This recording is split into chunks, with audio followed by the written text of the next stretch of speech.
চট্টগ্রামের সীতাকুণ্ডে সংবাদ সংগ্রহ করতে গিয়ে দুর্বৃত্তের হামলায় গুরুতর আহত হন এখন টেলিভিশনের ব্যুরো প্রধান হোসাইন জিয়াদ, চিত্র সাংবাদিক মোহাম্মদ পারভেজ ও চালক মাহবুবুল আলম। এর প্রতিবাদে দেশের বিভিন্ন জেলায় প্রতিবাদ সভা ও বিক্ষোভ সমাবেশ করেছে বিভিন্ন মহল। চট্টগ্রাম প্রেস ক্লাবের সামনে প্রতিবাদ সমাবেশে অংশ নেন স্থানীয় সাংবাদিকরা। প্রশাসনের ছত্রছায়ায় চিহ্নিত সন্ত্রাসীরা এখন টেলিভিশনে সংবাদকর্মীদের ওপর হামলা করেছে বলে অভিযোগ করেন বক্তারা। হামলার একদিন পার হলেও কাউকে আটক করতে না পারায় প্রশাসনের সমালোচনা করেন সাংবাদিক নেতারা। এ সময় দোষীদের ৪৮ ঘণ্টার মধ্যে গ্রেফতারের আলটিমেটাম দেয়া হয়। আজকে পুলিশ প্রশাসনের ব্যর্থতা এবং যাদের ব্যর্থতার কারণে আজকে আমাদের সাংবাদিকের উপর হামলা হয়েছে, আমি তার বিচার চাই। জিয়াদকে যারা মেরেছে তাদেরকে গ্রেপ্তার করতে হবে। চোখ দেখানোর লোক দেখানোর জন্য গ্রেপ্তার আমাদের দরকার নেই। এই যে চিহ্নিত যারা পুলিশের তালিকাভুক্ত সন্ত্রাসী ইয়াসিন এবং শুক্কুর সহ যারা আছে তাদেরকে গ্রেপ্তার করতে হবে। তাদের ছিনতাই করা যে ক্যামেরা, এই ক্যামেরার ক্ষতিপূরণ সহ ক্যামেরা ফেরত দিতে হবে।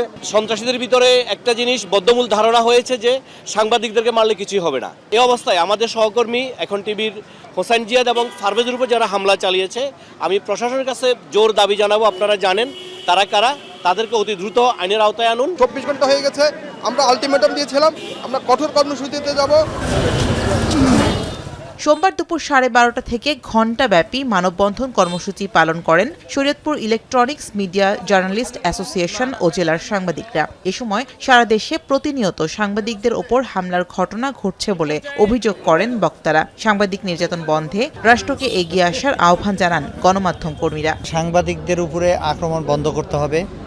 সাংবাদিকরা পেশাগত দায়িত্ব পালন করার জন্য নিরাপদ পরিবেশ চায়।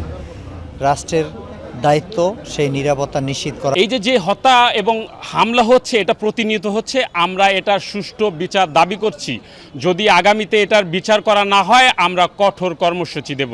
নির্যাতন হামলার সাথে জড়িত প্রত্যেককে আইনের আওতায় এনে দৃষ্টান্তমূলক শাস্তি দিতে হবে। প্রায় ২ শতাধিক সাংবাদিকের উপর ইতিমধ্যেই হামলা করা হয়েছে।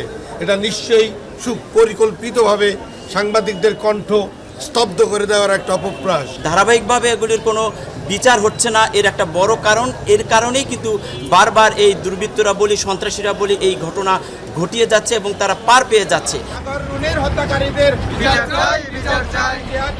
একই ঘটনার প্রতিবাদে ফেনীর প্রেস ক্লাব চত্বরে প্রতিবাদ সমাবেশ ও মানববন্ধন কর্মসূচি পালিত হয়েছে। বক্তারা বলেন, বিভিন্ন সময় অন্যায়ের বিরুদ্ধে সোচ্চার হয় সংবাদকর্মীদের ওপরে হামলার ঘটনা ঘটছে।